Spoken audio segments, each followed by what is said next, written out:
In this video, I want to discuss the structures and the features and the blood vessels of one of our smaller heart models. Now, this is a pretty good heart model for some structures. Some of the others are a little misleading, so I'll talk about the misleading things as we go through. Again, as we've seen in the other heart models, we're going to have 4 chambers, and this is an anatomical view, so we're looking mostly at right ventricle and right atrium with the right auricle, and we see a little bit of the left ventricle. So keep in mind, the heart is laying on the right ventricle on top of the diaphragm. Now, if I turn this heart around, we can see that the left atrium is actually a posterior structure of the heart with its 1, 2, 3, 4 pulmonary veins entering into the atrium. But let's go back to the right atrium and start with the blood flow through the heart. On this model, we can see the superior vena cava coming into the top of the right atrium, and if we tilt it a little, we can see the inferior vena cava coming into the bottom of the right atrium, collecting blood to send it to the right ventricle so that we can go to the lungs. Now, if I open this right atrium and right ventricle, we can see inside the right atrium, and we see that the posterior aspect of this right atrium is very smooth. But on this model, they show us a little bit in color, but not in actual texture, rough texture to the front of this right atrium. The rough textured muscle in the front of the right atrium is known as pectinate muscle or musculi pectinati. The other features we should be able to see inside this right atrium. On this model, this white spot here represents the fossa ovalis, and this dark spot here represents the opening of our coronary sinus. Also notice how thin the wall of the right atrium is, because it's only going to pump the blood down to the right ventricle. On this model, we have good representation of the right atrioventricular valve, also known as the tricuspid valve. That tricuspid valve is connected to tendinous cords called chordae tendineae, and those tendinous cords come down and attach to projections coming up from the ventricular wall known as papillary muscles. Here we see a papillary muscle. Should be a papillary muscle attached here, but we've removed that part of the model, so that's the papillary muscle here. Another papillary muscle back in the distance. Now keep in mind, inside the ventricle, the wall is a fairly rough texture, and if I hold up the anterior portion of this heart and we look inside, a rough texture to the ventricular walls, that rough texture is known as trabeculae carnae. Trabeculae carnae.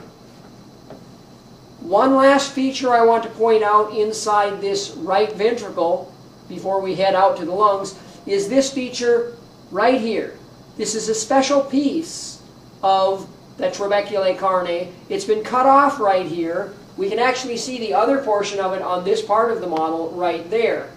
It is spanning from the interventricular septum, and it will go across to the wall of the right ventricle. It is known as the septomarginal trabeculae, named because it goes from the septum to the margin of the heart, and it's part of the trabeculae carnae. So the septomarginal trabeculae, also known as the moderator band, very important in conduction impulses for contraction of this right ventricle.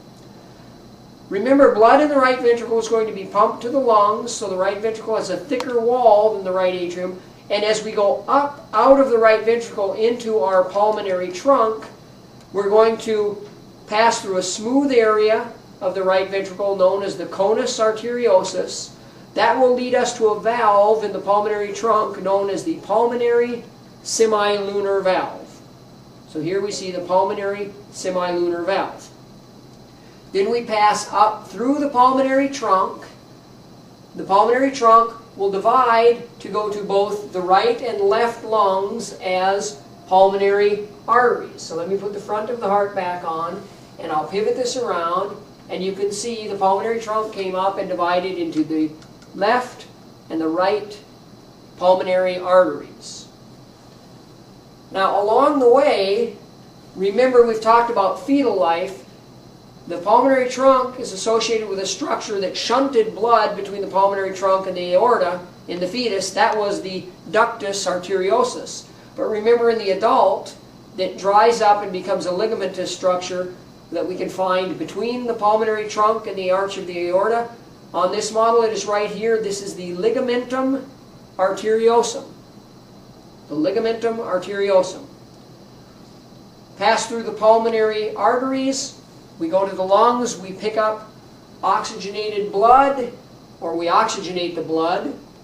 We blow off the CO2, and then we return to the left atrium of the heart through 1, 2, 3, 4 pulmonary veins.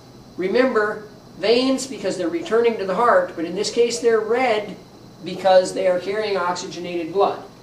To the left atrium. If we bring this back around to the front, we can now see the auricle, which projects off of the left atrium. Now I'm going to open this heart back up again, and we can look inside that left atrium.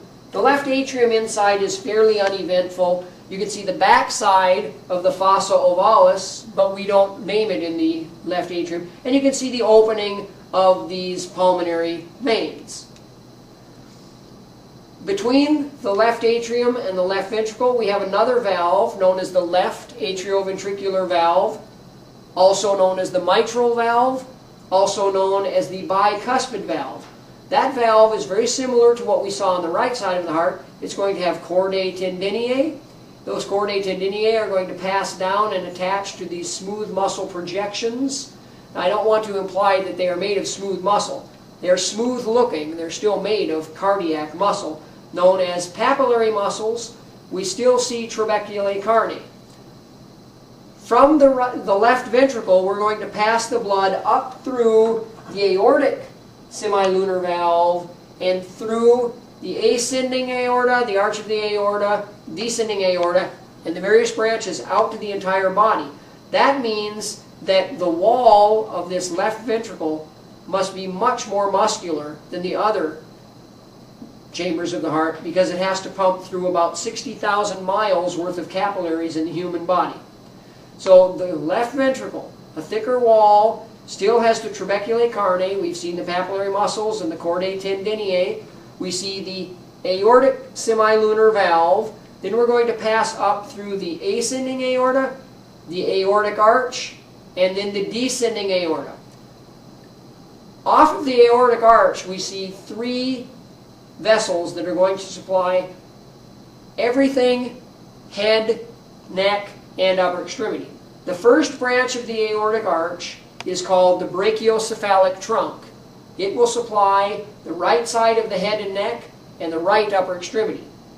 The second branch of the aortic arch is called the left common carotid artery. It will supply the left side of the head and neck.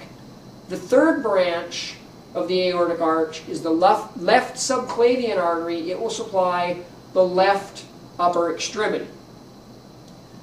Those are the major features of this model. Now I want to go back and look at the coronary circulation on this model because it's a little different than the other models. Keep in mind, if you've looked at the other videos, the heart is supplied by 2 coronary arteries, the right coronary artery and the left coronary artery. The right coronary artery was the first branch off of the ascending aorta, and it traveled around the right side of the heart in the groove between the atrium and the ventricle. So here we can see the right coronary artery and its muscular branch, and then it sends a branch down along the very edge of the right ventricle called the marginal artery. I'm going to remove this from the stand. We'll circle around the back side of the heart, still right coronary artery. That right coronary artery will reach to the middle of the back of the heart where it will either join with a circumflex artery and make a single posterior interventricular artery, or it may curve down and make a posterior interventricular artery on its own. So here we see the right coronary artery comes around and circles down to form on this heart one of 2 posterior interventricular arteries. So a quick recap: right coronary artery from the ascending aorta circling around the right side of the heart with a marginal or a muscular branch, then a marginal branch, then circling around the back to help form posterior interventricular artery. Now on this model, I'll set this back on the stand briefly, we do not get to see the left coronary artery except for one very small portion. Remember, the left coronary artery is going to leave the ascending aorta, pass behind the pulmonary trunk. On this model, the pulmonary trunk is not removable, so we do not get to see that portion of this vessel. However, if we remove the remainder of the heart, right here, this is what we get to see of the left coronary artery as it was passing behind the pulmonary trunk. At this point on this model, it will divide, and then we can go to this portion of the model to follow it. We can see it, I'm going to turn this around, right here. This matches this. So this is left coronary artery, this is left coronary artery. Right here, the coronary artery divides and becomes the anterior interventricular artery, and one that circles around the left side of the heart, the circumflex coronary artery. So left coronary artery on this model passed behind the pulmonary trunk. Branches right here at this point into the anterior interventricular artery with its muscular branches, and the coronary circumflex artery, which circles around the left side of the heart, sends off miscellaneous muscular branches, and on this particular model, let's remove it from the stand again, will come around the left side of the heart and ideally should join the right coronary artery to form posterior interventricular artery, but in this case turned and formed its own posterior interventricular artery. That is not uncommon at all. So most of this is laid out pretty well, but there is some exceptions that I want to show. This model does not represent them quite the way they should be. Let me put the model back on the stand. In a previous video, we saw that there was an anterior cardiac vein draining blood from the upper portion of the right ventricle directly into the right atrium. And textbook-wise, there really should be two. Well, this one shows two going in there. However, this is an anterior cardiac vein. This one is a misrepresentation of the small cardiac vein.